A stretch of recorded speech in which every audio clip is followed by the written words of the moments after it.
আপনি কোর্টে গিয়ে যদি কোনো কথা বলেন, কোর্ট তাকে বিশ্বাস করবে না।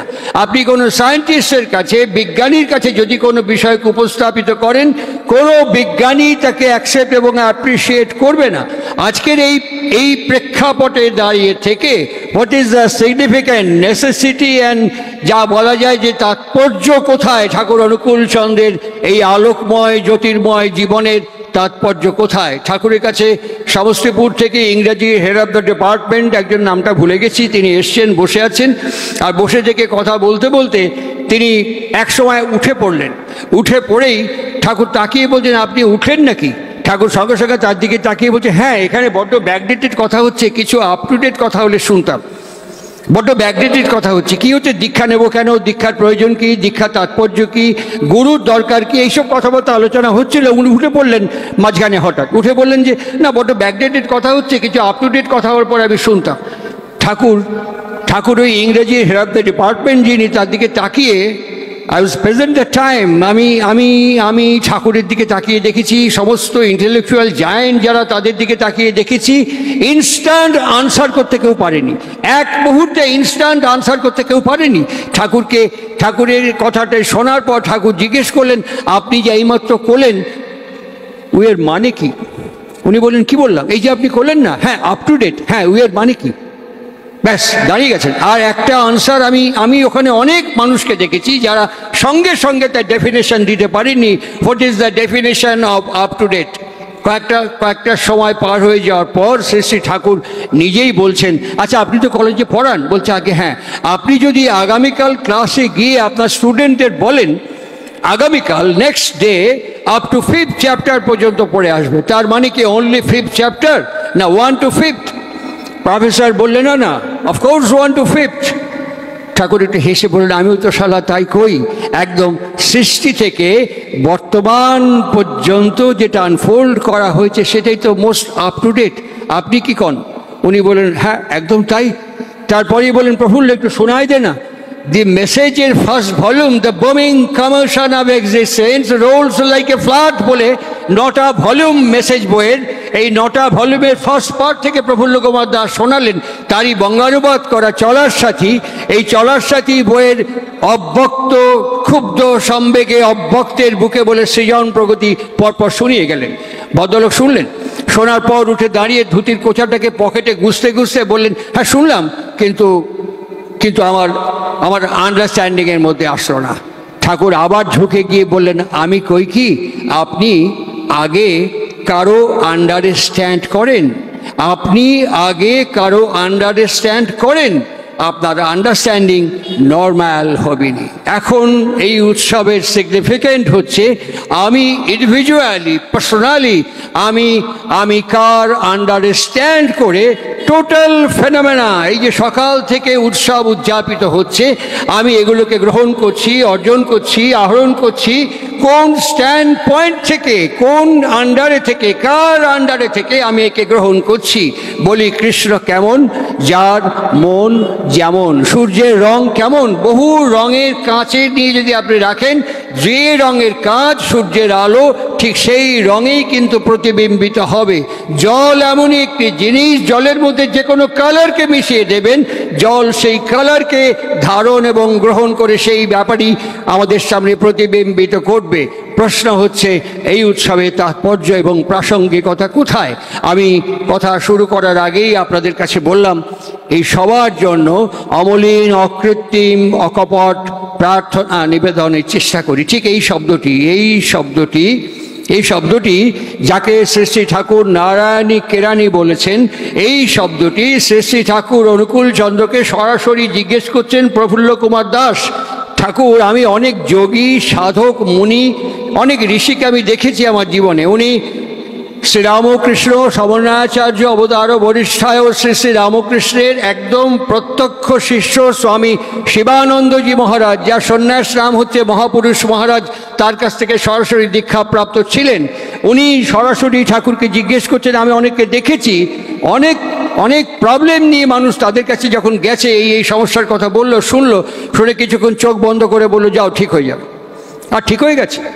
যখন বলেছে ঠিক হয়ে গেছে, কিন্তু আমরা উইথ দ্য ডিসাইপল অফ পরমপিতা শ্রী ঠাকুর, আমরা এরকম প্রচুর মানুষের জন্য প্রেয়ার করেছি, আমরা অসংখ্য মানুষের জন্য প্রার্থনা করেছি, কিন্তু আমাদের প্রার্থনা সবসময় সঠিক হয় না, আমাদের প্রার্থনা সবসময় কার্যকরী হয় না। What is the cause and root, এটা একটু বলবেন? ঠাকুর একটা শব্দ উচ্চারণ করেছিলেন, ছোট্ট একটা শব্দ, সেই শব্দটা হচ্ছে তোদের প্রার্থনা কনসেন্ট্রেটলি হয় না। ঠিক এই শব্দটি ব্যবহার করে বলেছিলেন তোদের প্রার্থনা কনসেন্ট্রেটলি হয় না। আর এই কনসেন্ট্রিকলি যে হয় না, এটার জন্য আজকে ঠাকুর অনুকূল চন্দ্রের কথা প্রমাণ সহ, আজকে ঠাকুর অনুকূল চন্দ্রের কথা বিজ্ঞানের সমর্থন সহ, আজকে ঠাকুর অনুকূল চন্দ্রের কথা বর্তমান বিশ্বের লেটেস্ট আল্ট্রা জার্নাল সহ আজকে আমাদের মার্গ উন্মোচন প্রয়োজন।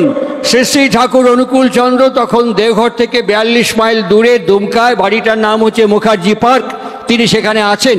সেখানে দুমকা কোর্টের বিশিষ্ট বরেণ্য ব্যবহারজীবী যারা, তারা ঠাকুরকে ঘিরে আছেন। অল অফ দ্য সাডেন ওই আমাদের প্রফুল্ল কুমার দাসদা শ্রী শ্রী ঠাকুরকে জিজ্ঞেস করছেন, ঠাকুর এই যে আমার বাবার শরীর থেকে আমি আমার মার শরীরে গেছি, তা আমি তো এসছি থ্রু স্পার্ম, তা আমার জন্মানোর সঙ্গে অসংখ্য স্পার্ম ছিল যা মার ওভারসাথে গিয়ে মিলিত হওয়ার জন্য ছুটেছে। আচ্ছা ঠাকুর, এই প্রত্যেকটা স্পার্ম কি সেম চার্জ, সেম ইন্টারেস্ট? প্রত্যেকটা স্পার্মের ইন্টারেস্ট এবং চার্জ মানে ভর এবং ওজন এ কি সেম?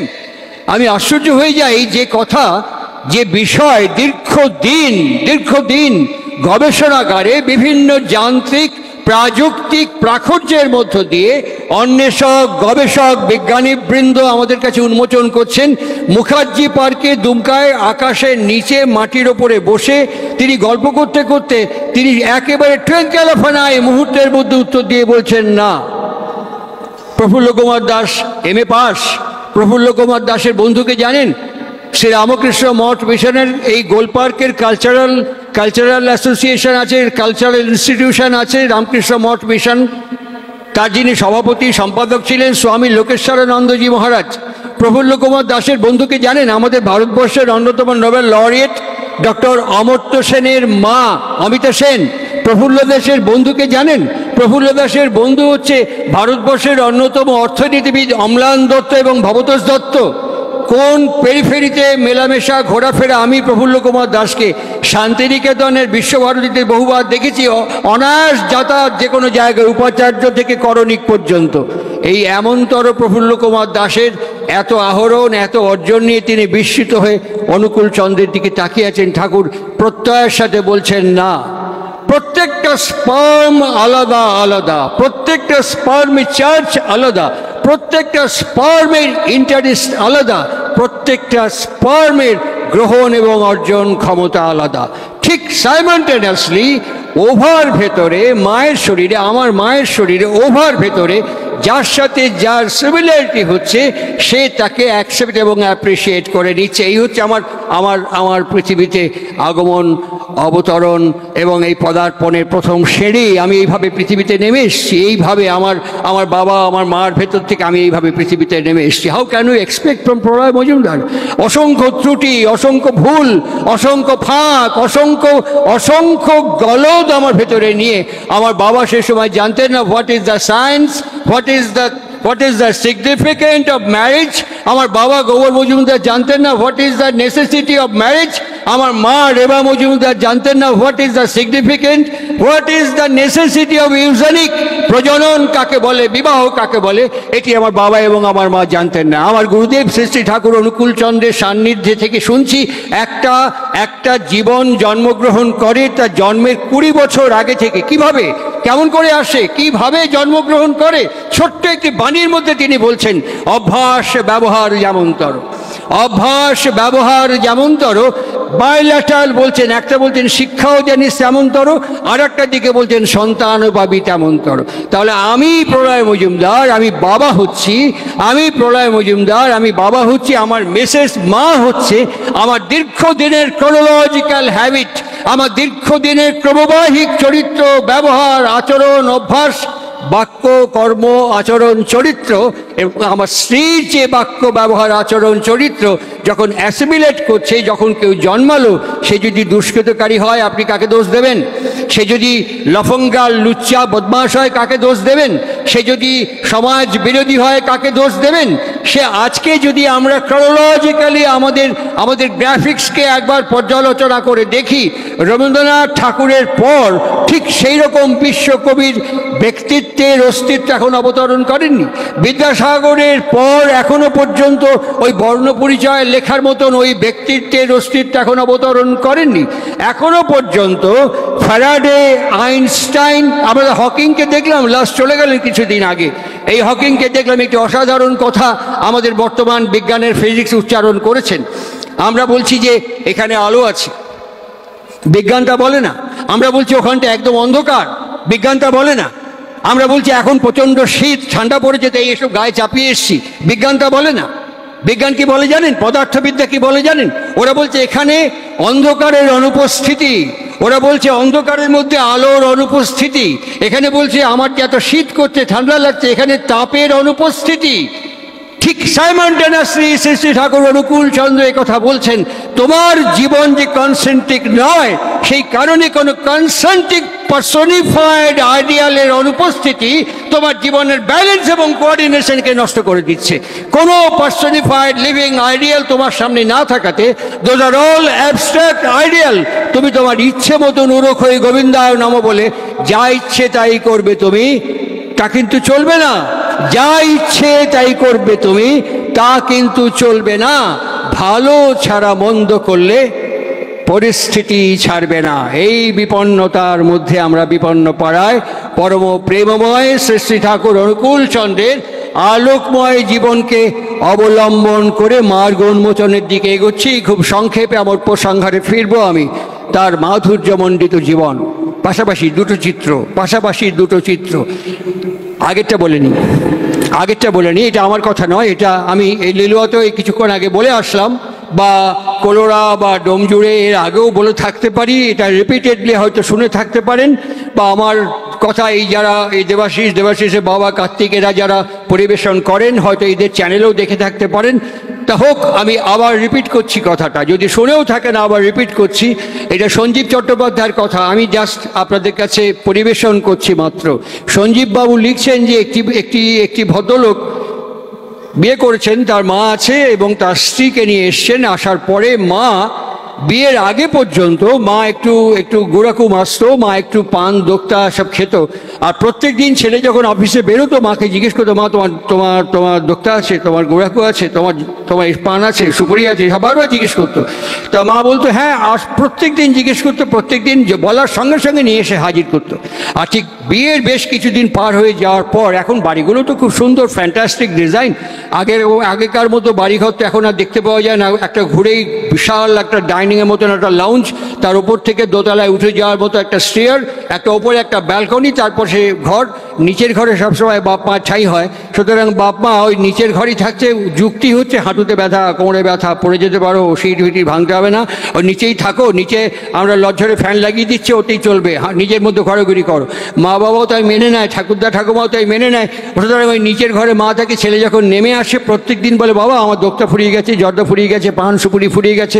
ছেলে বুটের ফিতে বাঁধতে শোনে, ডিক ডিক ডিক ডিক করে বেরিয়ে চলে যায়। বেশ কিছুদিন বাদে একদিন মা দেখছে, রোজ ভুলে যায়, একদিন দেখছে যে ওপরের থেকে তার বউ, মানে কয়েকদিন হলো, 1 মাস হয়েছে, বউ ফিরে এসে ব্যালকনিতে এরকম করে ভর দিয়ে, এখন তার হ্যাঁ গো শুনছো, চুড়ি নাড়িয়ে ডাকা এসব উঠে গেছে, এখন ডাকগুলো খুব সুন্দর এসছে, হাই। আর সুতোর ফিতে বাঁধতে এরকম করে তাকানোর সঙ্গে সঙ্গে বলছে, হাই, এই দেখো এরকম করে একটু চুলকালাম, গায়ে এরকম খড়ি বেরিয়ে যাচ্ছে, প্লিজ একটা নিভিয়া আজকে এনো কিন্তু। তখন মাথাটা নেড়ে চলে গেল। আর মা পাশ থেকে বলছে, আমার দোক্তা জর্দা সুপুরি পান চলে গেল। ফিরে আসার পর গিন্নি ওপরে ব্যালকনি যেরকম করে দাঁড়িয়ে আছে, তখন বলছে নিভিয়া ছুড়ে দিয়ে দিল, ফট করে ক্যাচ করে নিলে, একদম ফট করে লুপে নিয়ে নিলে এরকম করে। আর মা তখন বলছে যে আমার দোক্তা পান জর্দা গুড়াকু ভুলে গেছি, পরে আনবো। তুই বউয়ের আঁচলের তলে চলে গেলি, এই কদিন বিয়ে হওয়ার পর বউ যা বলছে প্রম্পট কাজ করছে, আর তোকে আমি এতদিন থেকে বলছি, একটুও মাথার মধ্যে থাকছে না। মাকে 2 হাত ধরে নিয়ে একটা টুলের ওপরে বসিয়ে বলছে, মা কিছু মনে করো না, দুঃখ পেও না, এটা হচ্ছে টেকনিক্যাল ফল্ট। আরে বাবা, কেবল ফল্ট জানি, টেলিফোন খারাপ হয়, ইলেকট্রিক খারাপ হয়, কেবল ফল্ট হয়। টেকনিক্যাল ফল্ট আবার কি? বলছে টেকনিক্যাল ফল্ট কি জানো? আমি যখন বেরোই তখন তুমি আমাকে কানে কানে পুটু পুটু করে বলো প্যারালাল, এখান দিয়ে ঢোকে, এখান দিয়ে ফাঁস করে হাওয়ায় মিলিয়ে যায়। আর তোমার বৌমা কিরম বলে জানো? আমি যখন শুই প্রত্যেক দিন, সারাদিনের ধকলের পর ক্লান্ত হয়ে শুই, তখন আমার বউ এরকম করে গুঁতো মেরে বলে, তুই যে খাটটায় শুয়েছেন এটা আমার বাবার দেওয়া। তোমার বিয়ের সময় বউ ভাতে যে খরচা করেছেন ওটা আমার বাবার দেওয়া। তুমি যে দিক দিক দিক দিক করে যাও না, ওটা আমার বাবার কিনে দেওয়া। আর তোমাকে এতদিন থেকে বলছি একটুখানি মনে থাকলে একটা নিভিয়া নিয়ে আসতে পারো না, একটা নিভিয়া আনতে পারো না, একটা নিভিয়া আনতে পারো না। এই প্রত্যেক দিন গুঁতো খাই, একটা কান দিয়ে এরকম করে শুনি, শুয়ে থাকি, বালিশে একটা কান প্যাক করা থাকে আর একটা কান দিয়ে ঢুকে স্ট্রেট ব্রেনে গিয়ে হিট করে। মা বুঝেছি, একদম স্ট্রেট ব্রেনে হিট করে, ওই জন্য ওটা প্রম্পট হয়। আর তুমি বলো এখান দিয়ে ঢুকে এখান দিয়ে বেরিয়ে যায়, ওই জন্য মুশকিল। এই বিপন্নতার মধ্যে সম্পন্নতার রূপরেখা যদি আমার কাছে না থাকে, তাহলে পরে আমার কনসেন্ট্রিক অ্যাটিটিউড এবং কনসেন্ট্রিক অ্যাক্সেলারেশন কেমন করে হতে পারে সেটা আমি ঠিক ভালো করে বুঝতে পারবো না। ঠিক যার যার আলোকময় জীবনকে নিয়ে, যার জীবনকে নিয়ে আমরা আজকে এই উৎসবে অংশগ্রহণ করেছি, তিনি তখন খুব সম্পন্ন ছিলেন না, অত্যন্ত বিপন্নতার মধ্যে তার ভাই বোন মা এদেরকে নিয়ে তিনি সংসার উদযাপন করছেন। তার বিবাহিতা স্ত্রী, যাকে আমরা শ্রী শ্রী বড়মা বলি, একটু মোটাসোটা ছিলেন। একটা মাত্র ভালো কাপড় ছিল, একটা মাত্র ভালো কাপড় ছিল, যে কাপড়টা পরে উনি লোকজনের সামনে বাইরে বেরোতেন। আর কাপড় ছিল না। আর একটা গামছা ছিল, যে গামছাটা অনেক বড় মাপের, গামছাটা গায়ে জড়িয়ে তিনি মাদুরে মাটিতে তার স্বামীর পাশে শয্যা গ্রহণ করতেন। সেদিন বসতে গিয়ে ফ্যাস করে পুরনো হয়ে গিয়েছিল, পাছের কাছে গামছাটা ফেসে যায়, ফুটো হয়ে যায়। তিনি শুয়েই তার স্বামী, আজকের যিনি আমাদের পরম প্রেমময় শ্রী শ্রী ঠাকুর অনুকূল চন্দ্র বিবেকানন্দ কিছুক্ষণ আগে গান গাইছিলেন, মানুষই তনু আশ্রয় করে যুগের শেষে যিনি আবির্ভূত হলেন, তিনি কি বার্তা দিলেন আমার কাছে? তার আচরণ, তার বিচলন, তার বেনির্মাণ কি চিত্রিত করলো চালচিত্রের মতো আমার কাছে। তিনি এসে সঙ্গে শুয়েই তার স্বামীকে বলছেন, জানো আমার না এই একটাই, তুমি আমাকে একটা গামছা দিতে পারো? তখন স্বামী অনুকূলচন্দ্র পাশে শুয়ে আছেন। তখন যেই এই কথাটা শুনলেন, তাড়াক করে সোজা হয়ে বসেই বলছেন, বড় বউ, শালা তুমি একটা ভুল করে ফেললে। বড় মা তখন বলছেন, ভুল করলাম? কি ভুল? আরে তুমি তো আমাকে বিয়ে করেছো, আমি তো তোমাকে বিয়ে করেছি, আমার হাত তোমার হাতের উপরে নিয়ে আমার অন্ন বস্ত্র বাসস্থান সব দায়িত্ব তুমি গ্রহণ করেছো। আমি আমার স্বামীকে বলবো নাকি পাড়ার লোককে বলবো আমার গামছার কথা? কি ভুল করেছি?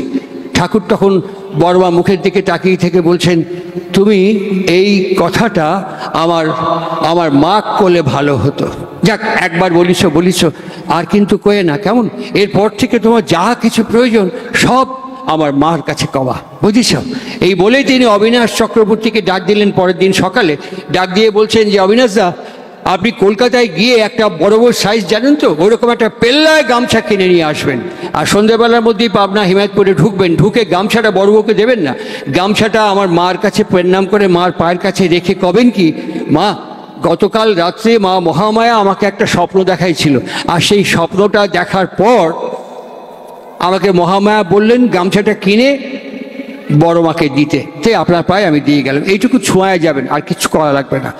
মা বড় বউকে দিবেনি। ঠিক ওইটা ঘটে যাওয়ার পর বড় মাকে দিয়ে দিলেন মা মনমোহিনী দেবী। এবার অবিনাশ চক্রবর্তী শ্রী ঠাকুরকে জিজ্ঞেস করতে নিয়ে, একটা সামান্য গামছার জন্য এরকম করে ঘুর পাকে এত নাটক করার দরকার কি ছিল? সরাসরি দিলেই তো হতো। কাঁধের ওপরে হাত দিয়ে ঠাকুর ভাটি বনের মধ্যে হাঁটতে হাঁটতে বলছেন, দেখেন আপনি যা করছেন তা একদম ঠিক, আপনি যা করছেন তা সর্বৈব সত্য, কিন্তু আমি যদি সঙ্গে সঙ্গে বড় বউর কথা শুনে বড় বউকে দিয়ে দিতাম, বড় বউর মনের মধ্যে কি কি হওয়ার সম্ভাবনা থাকতো শোনেন। বড় বউ ভাবতো স্বামী আমার সব, যা কিছু প্রয়োজন স্বামী কি কব, মাক না করলেও চলবে, দেওরদের না জানালেও চলবে, ভাইয়ের বউদের অত গুরুত্ব না দিলেও চলবে, স্বামী আর আমি আর স্বামী, এই বোধটা কাজ করবে। আর আমার মার ভেতরে কি কি সম্ভাবনা ছিল, মা ভাববে এই ছাওয়ালে বিয়ে দিলাম, শালা একটা বাচ্চা হয়েছে, এরই মধ্যে বড় বউর আঁচলের তলে পুটুলি হয়ে গেছে, আগে সব কথা আমার কথা অনুযায়ী চলতো, আর আমার কিছু জানা না, কয়ও না, বোঝেও না। এই যে হতো, আমার ভাই এবং ভাইয়ের বউরা ভাবতো বড়দা এখন বড় বৌদির কথা শোনে, আর বউয়ের যারা যা, বড় বউয়ের যারা যা, আমার যারা ভাতৃবধূ, তারা ভাবতো বড় ঠাকুর বড় বউ ছাড়া আর কিছু বোঝে না। এই বিপর্যয়ের সম্ভাবনা সংসারে থাকতো। আর আমি যা করলাম তাতে কি হলো জানেন? তাতে হলো কি, বড় বউ শালা সঙ্গে সঙ্গে বুঝে গেল আমার স্বামী হোক আর আসামি হোক, যাই হোক না কেন, এ মা ছাড়া জীবনে কিচ্ছু বোঝে না, যা কিছু সব মার কাছে কওয়া লাগবি। আর আমার ভাইরাও বুঝে গেল বড় ঠাকুরে বা বড়দাক এসব বলে কিছু হয় না, সব মার গোড়ায় মার ঠ্যাঙে দেওয়া লাগবি। এই যে বম্বে রোড, হাই রোড যত তৈরি হচ্ছে দেখবেন, আমি পশ্চিমবঙ্গ সরকারের বামফ্রন্ট আমলে একটি সেমিনারে গিয়েছিলাম দক্ষিণ 24 পরগনায়। সেখানে একটি আশ্চর্য তথ্য জানতে পেরেছি, যত হাই রোড দেখবেন তার দুপাশে গাছ পুঁতে দেওয়া হয়। কেন, কি জন্য গাছ পোতা হয়? হাই রোডের পাশে দেখবেন সবসময় গাছ পোতা হয়। হাই রোডের ওপরে হেভি ট্রাক, হেভি ভেহিকল যাতায়াত করে, প্রচণ্ড কম্পন তৈরি হয়। যে সোলিংয়ের মধ্য দিয়ে রাস্তাটা তৈরি হয়, ওই প্রচণ্ড কম্পনে মাটিগুলো আলগা হয়ে যায়। আর যত গাছ পরপর পরপর লাগিয়ে দেওয়া হয়, গাছের শিকড় মাটির ভেতরে চলে যায়, আর মাটি ওই কাছাকাছি শিকড়কে আঁকড়ে ধরে, যার ফলে ওই ভাইব্রেশন অটোমেটিক্যালি অ্যাবজর্ব করতে পারে। যত রেল লাইন দেখবেন, রেল লাইনের ভেতরে অসংখ্য স্টোন চিপ, বড় বড় পাথর দিয়ে দেওয়া হয়। রেল যত গতিতে ছুটে যাক না কেন, ওই ভাইব্রেশন ওই মাটির সাথে পাথর ওটাকে অ্যাবজর্ব করে নেয়। আশ্চর্যের ব্যাপার, আমরা আগে গরু গাড়ি চড়তাম, এখন জেট গতিতে এসে গেছি। আগে আমরা লম্ফ, হ্যারিকেন, মোমবাতি জ্বালাতাম, এখন আমরা নিয়ন আলো জ্বালাচ্ছি। এখন আমরা ইনভার্টার ব্যবহার করছি। এখন ফট করে টিপলে পরে গোটা বিশ্ব আমাদের কাছে এত তীব্র গতিতে গতিস্মান হয়েছি।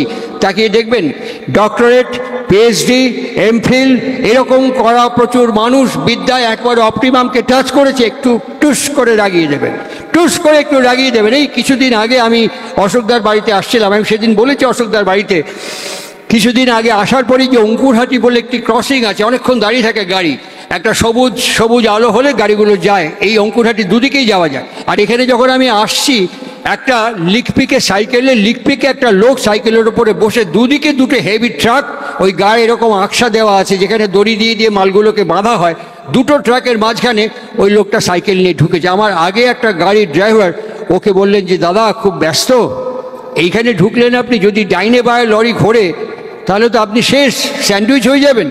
ভদ্রলোককে উত্তর দিল জানেন, একটা ঠ্যাং মাটিতে এরম করে দিয়ে একটু ঝোঁকে সাইকেলটাকে নিয়ে ড্রাইভারের দিকে তাকিয়ে বলল, তোর বাবার রাস্তা সরে বাচ্চা। কি সুন্দর উত্তর। আমার গুরুদেব কি বলছে জানেন? কিরকম আহরণ দেখুন, কিরকম অর্জন দেখুন, ভালো জিনিস কিভাবে রিপ্রেজেন্টেশন হচ্ছে। ঠাকুর অনুকূল চন্দ্রের তাৎপর্য প্রাসঙ্গিকতা কোথায় জানেন? উনি বলছেন ভাব ভাষাকে নিয়ে আসে, ভাষা কখনো ভাবকে আনে না।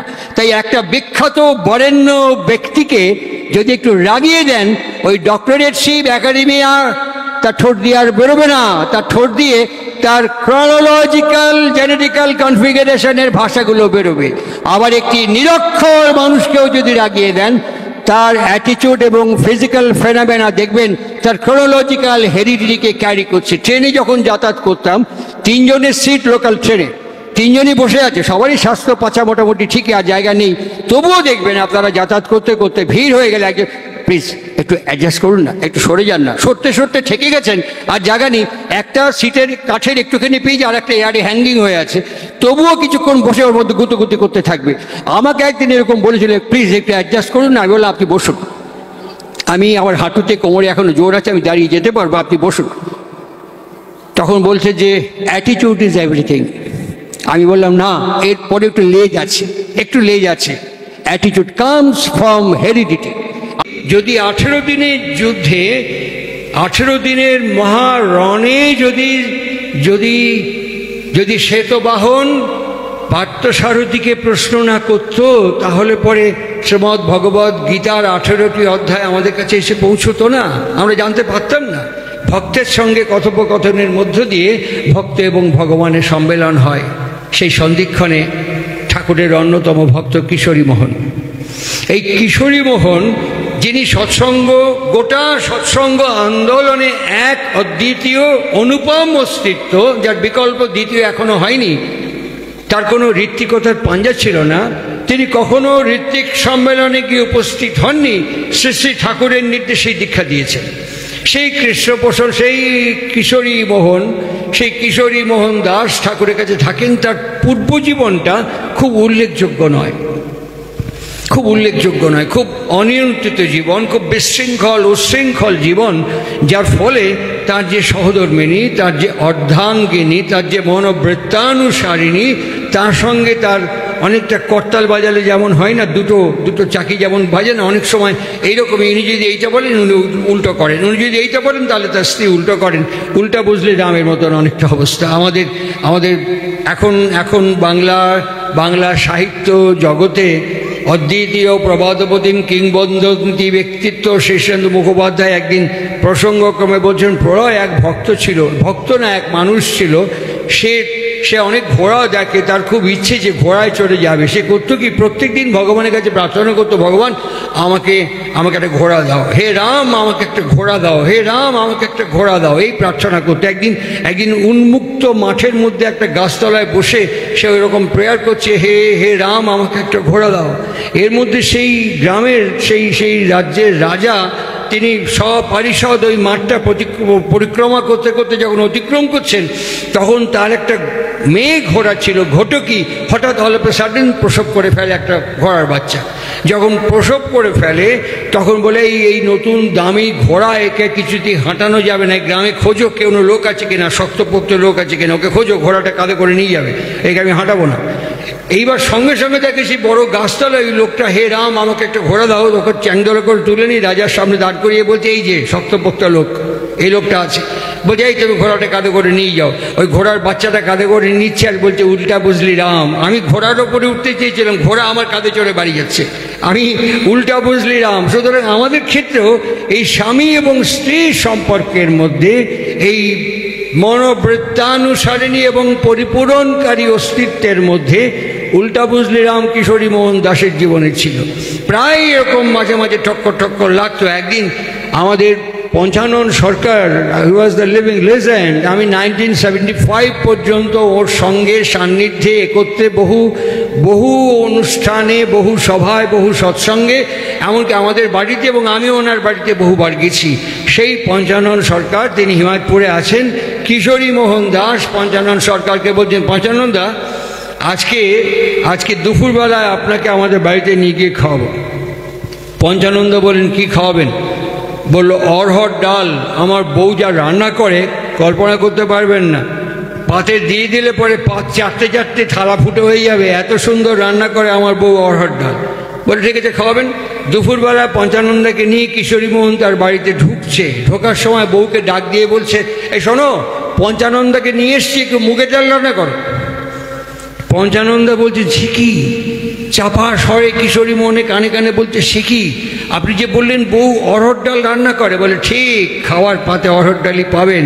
আমাদের সম্পর্কটা এমন, আমি যদি বলি এদিকে সে ওদিকে যায়, ও যদি বলে ওদিকে এদিকে যায়। আমি মুগের ডাল বলেছি, ঠিক অরহর ডাল পাবেন, খাবার পাতে একদম অরহর ডাল।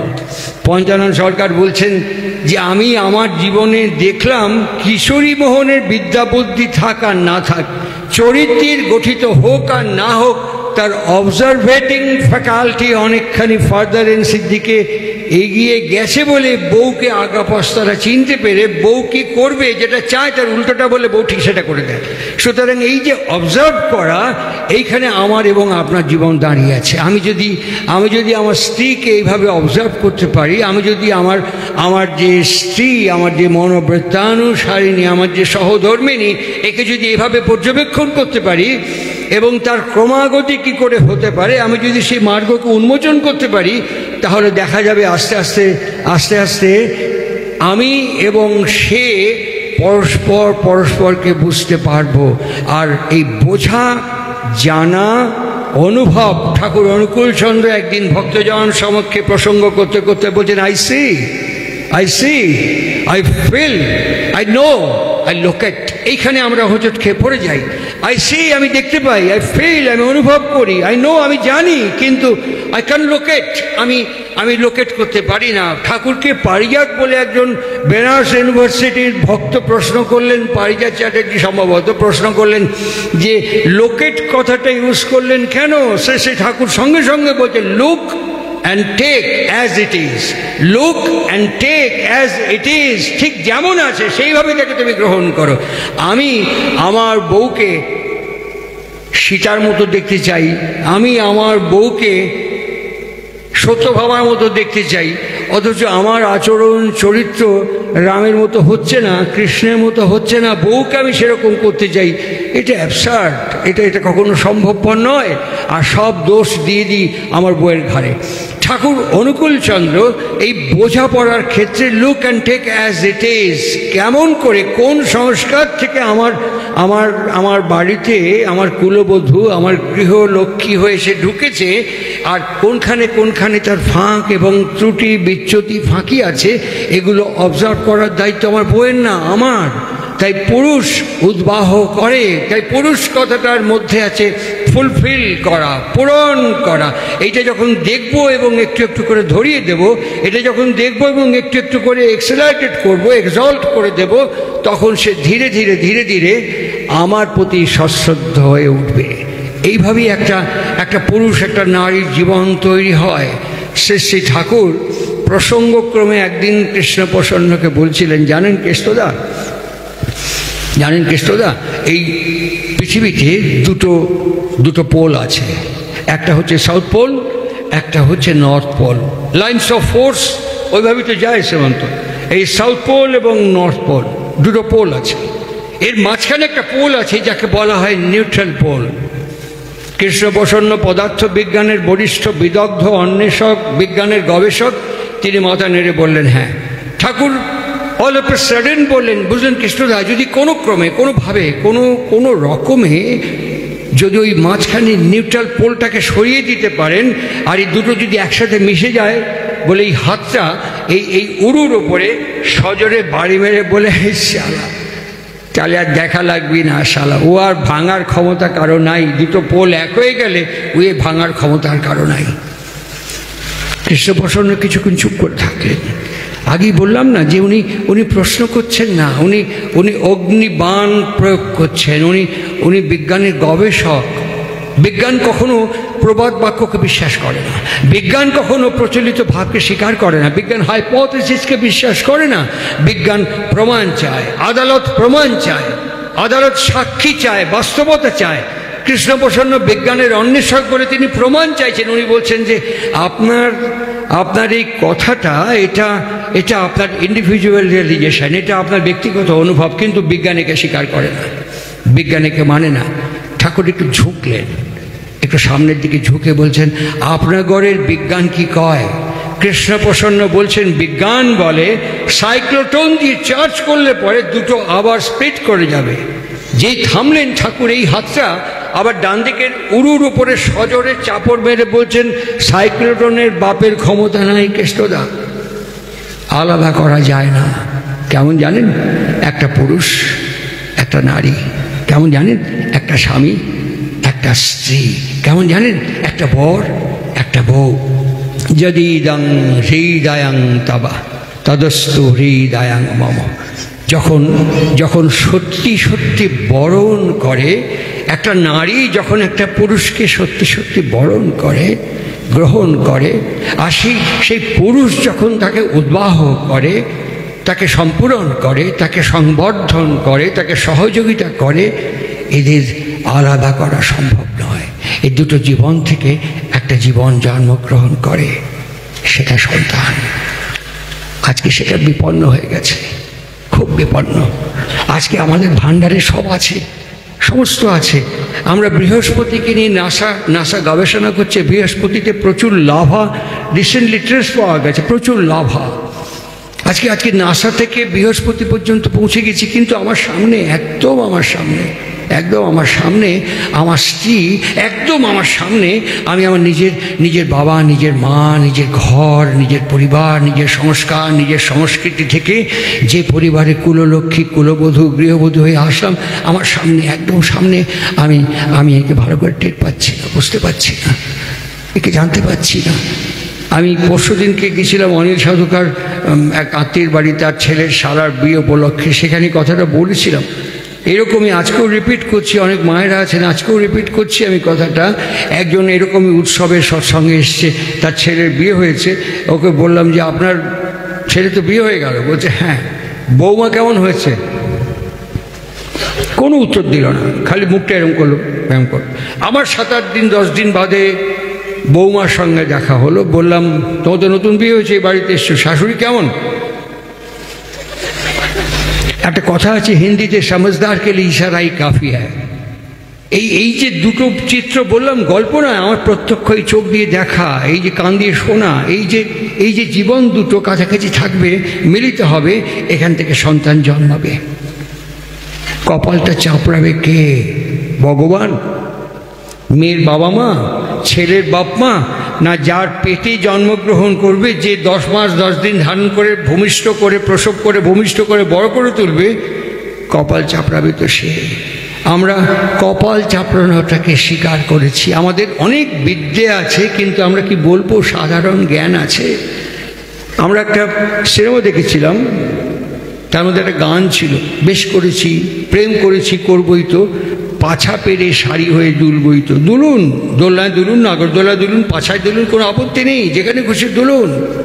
প্রেম কাকে বলে আমরা জানি না। আমি দেখেছি 12 বছর প্রেম করেছি, 12 বছর প্রেম করার পর উইদিন 6 মান্থ কোর্টে ডিভোর্স শুট করেছে। হাকিম খুব বিস্মিত হয়ে বলছে, আপনারা 12 বছর প্রেম করেছেন, 6 মাসের মধ্যে ডিভোর্স শুট করেছেন? বলছে, আরে মশাই, 12 বছর তো পার্কে, থিয়েটার হলে, সিনেমা হলে, রাস্তায় ঘুরে ঘুরে গল্প করেছি, কথা বলেছি, প্রেম করেছি, পাশাপাশি বালিশ নিয়ে এক খাটে তো কখনো শুইনি। এই 6 মাস শুচ্ছি, তাতে ডিভোর্সের কারণ কি? বলে নাক ডাকা। হ্যাঁ, নাক ডাকা। আমি ইএনটি থেকে, পালমোনোলজি থেকে, সমস্ত চেস্ট থেকে সব কিছু দেখিয়েছি, কিন্তু এই নাক ডাকা বন্ধ হয়নি। এটা জেনেটিক্যাল ডিজিজ। আমি পাগল হয়ে যাব। আমি ওকে ওই ঘরে শুতে দিয়েছি, ছাদে শুতে দিয়েছি, ছাদ ভেদ করে শব্দ নিচে নেমে আসে, সেই নাক ডাকার কি আওয়াজ! থাকা যাবে না, আমি মরে যাব। শুধু নাক ডাকার জন্য ডিভোর্স হয়ে গেল। বাস্তব কথা বলছে, মিথ্যে কথা বলছি না। আমি প্রত্যক্ষ করেছি। সে লয়ার, আমার খুব পরিচিত, আমারই বন্ধুস্থানীয়। সে আমাকে বলছে, জানো প্রভু, একটা কেস করলাম, নাক ডাকার জন্য ডিভোর্স হয়ে গেল, 6 মাসের মধ্যে 12 বছরের প্রেম। 12 বছর পর নাক ডাকাটা আবিষ্কৃত হলো। আর শ্রী ঠাকুর অনুকূলচন্দ্র কেন প্রাসঙ্গিক, তিনি বললেন, বিয়েকে খেলনা মনে করো না, বিয়েটাকে খেলনা মনে করো না, বিয়েটা খেলনা নয়। কেননা এর সঙ্গে জনন এবং জাতি জড়িত হয়ে আছে। শুধু তোমার কপাল পুড়ছে না, শুধু তুমি কপাল চাপড়াচ্ছ না, আমরাও কপাল চাপড়াচ্ছি। এই ভান্ডারদহ থেকে বাগুইয়াটি যাব, এই যাওয়া বা আসার পথে, বা আপনারা যেখান থেকে এসছেন আবার সেখানে ফিরবেন, এই যাওয়া আসার পথে মাঝরাতে অন্ধকারে ফাঁস করে একটা রিভলভার বার করে যদি এরকম করে কেউ ধরে সব গয়না গাটি টাকা পয়সা নিয়ে আপনাকে হাঁটিয়ে ছেড়ে দেয়। আজকে তো মুর্শিদাবাদে দেখলাম, কালকে দেখলাম, পরশু দেখলাম, এরকম বহু জায়গায় আমাদের বাড়ির মেয়েরা ইনসাল্টেড হচ্ছে, রেপড হচ্ছে, শ্লীলতাহানি হচ্ছে। কে করছে? আকাশ থেকে কোনো মানুষ নেমে এসে করে আবার আকাশে ফিরে যাচ্ছে। ঠিক আমারই মতন 2 পায়ের ওপরে দাঁড়িয়ে থাকা, আমারই মতন মাটির ওপরে দাঁড়িয়ে থাকা, নীল আকাশের নিচে একটা মানুষ, তার বাবা, আমারই স্ত্রীর মতন একটি 2 পায়ের ওপরে দাঁড়িয়ে থাকা একটি নারী তার মা। আজকে সেই নারীর কাছে জন্মগ্রহণ করে, তার জঠরে জন্মগ্রহণ করে সে আমার বাড়ির মেয়ের শ্লীলতাহানি করছে। প্রশাসন কি করবে? মন্ত্রিসভা কি করবে? পুলিশ কি করবে? এর কারণটাকে নির্মূল করতে পারবে। ওকে ধরবেন, অ্যারেস্ট করবেন, 14 বছর 15 বছর জেল দেবেন, ফিরে আসবে, এই তো করবেন। আর কি? আমার সম্মান ফিরিয়ে দিতে পারবেন? আমার মর্যাদা, আমার ঐতিহ্য ফিরিয়ে দিতে পারবেন? এটা তো ডে আফটার ডে কে করছে? তাই ঠাকুর বলেছিলেন, বিবাহকে খেলনা ভাবিও না, এটা তোমার জনন এবং জাতির সঙ্গে জড়িত হয়ে আছে। আজকে বুঝতে পারছি এই সাধারণ জ্ঞানটি আমাদের নেই। তাই ঠাকুর বারবার বলেছিলেন, একে অসংস্কৃত জীবন থেকে বিহিত সম্যক সঠিকভাবে সংস্কৃত করে তুলতে হবে। আর এই সংস্কৃত করে তুলতে গেলে আমাদের অনেক কিছু নিয়ন্ত্রণ করা প্রয়োজন। দেখবেন, আমি একটা কথা বলছি, আমি খুব নির্দ্বিধায়, নিঃসংকোচে, খুব সহজভাবে, সাবলীলভাবে আপনাদের কাছে আমি করজোড়ে স্বীকার করছি যে আমি কিন্তু খুব ভালো কথা বলতে পারি না। হ্যাঁ, পারি না। আমরা যে কথা বলি, ঠাকুরের চলার সাথে বইয়ের মধ্যে একটা বাণী আছে, বাণীটার নাম হচ্ছে কথোপকথনে। কথা একটা মানুষকে এক্সল্ট করে তোলে, একটা কথা একটা মানুষকে প্রাণবন্ত করে তোলে, একটা কথা একটা মানুষকে দূরে সরিয়ে দেয়, একটা কথা একটা মানুষকে সম্পর্ক নষ্ট করে দেয়। আমি সত্যি স্বীকার করছি, আমি কথা বলতে পারি না। কথা কেমন? তার দিব্য, তার আলোকিত, তার জ্যোতির্ময় জীবনের বর্ণনা ঠিক একেবারে সেলুলয়েডে চলচ্চিত্রের মতন যেন চলে যাচ্ছে। পাবনা হিমায়তপুর শেষে ঠাকুর বাঁধের পাড়ে বসে আছে, বাঁধের পাড়ে।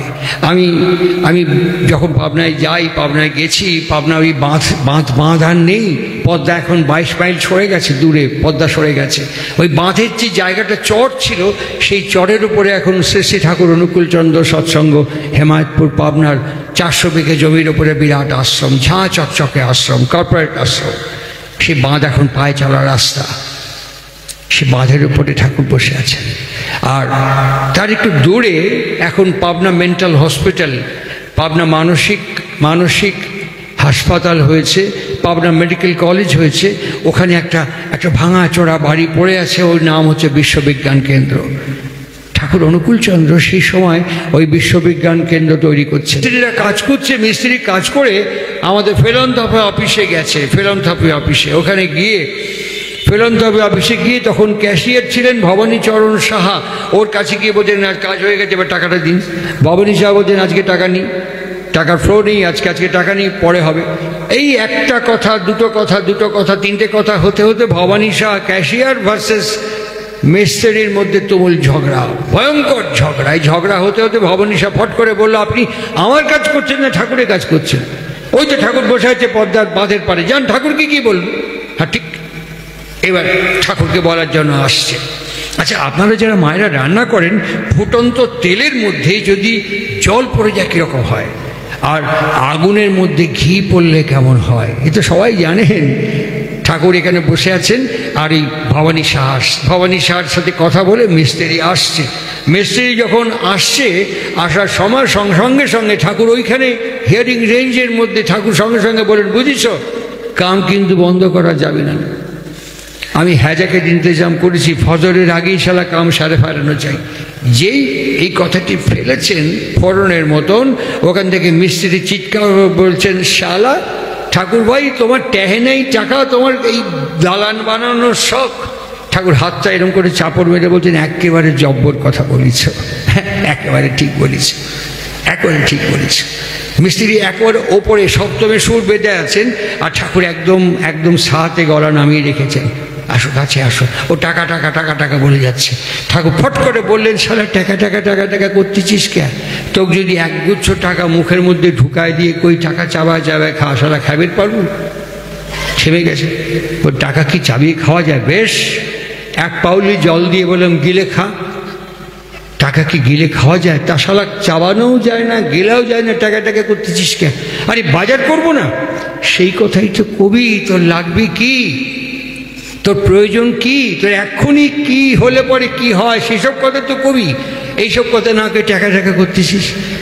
সবাই জোগাড় করে দেওয়ার পর সেই মিস্ত্রি ঠাকুরের মুখের দিকে তাকিয়ে বলছেন, দেখো তো ঠাকুর ভাই, তুমি যদি এই ভবানী যদি তোমার মতো ভাই কথা কতো, তাহলে শালা আর আমার মাথা গরম হতো না।